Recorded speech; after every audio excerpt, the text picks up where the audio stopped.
Uy sharoitida qiziljo'li tabiiy skrab tayyorlaymiz. Bizga kerak bo'ladi guruch hamda ko'k choy kerak bo'ladi. Mana shu ikkita mahsulotni aralashtirib olamiz. Yaxshilab shunaqa un holiga kelgunicha ovalamiz.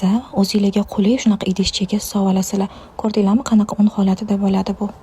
Skrabimiz mana shunaqa barakali ko'p bo'lib chiqadi. Shunaqa o'zingizga qulay ustida qopqog'i bor idishga qilsanglar ancha payt sizlarga xizmat qiladi.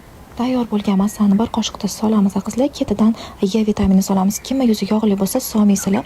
Bu quruq yuzlar uchun. Ketidan 2-3 qoshiq sut solib, mana shunaqa bo'tqa holiga kelgunicha yaxshilab aralashtirasizlar va ketidan yuzimizni yaxshilab tozalab olamiz. Yuzimizga maska surgandagi surib chiqamiz. Qo'l bilan yuzimizni skatka qilib chiqamiz. Skatka qilayotganda qizlar qattiq bosib yormaysizlar, yuzni yengil harakatda qilasizlar.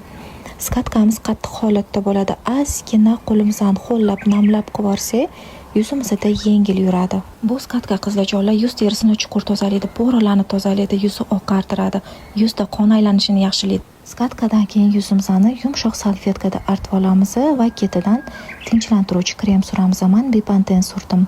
Skatkadan keyin yuzim yengil bo'lganini sezdim. Tarkibida guruch va ko'k choy borligi uchun yuzimizni oqartiradi. Yuzimizdan ortib qolgan skrabni endi bemalol qo'l va oyoqlarimizga, badanlarimizga ishlatsak bo'ladi. Qizlar, men ozgina olivko'y yog' qo'shdim.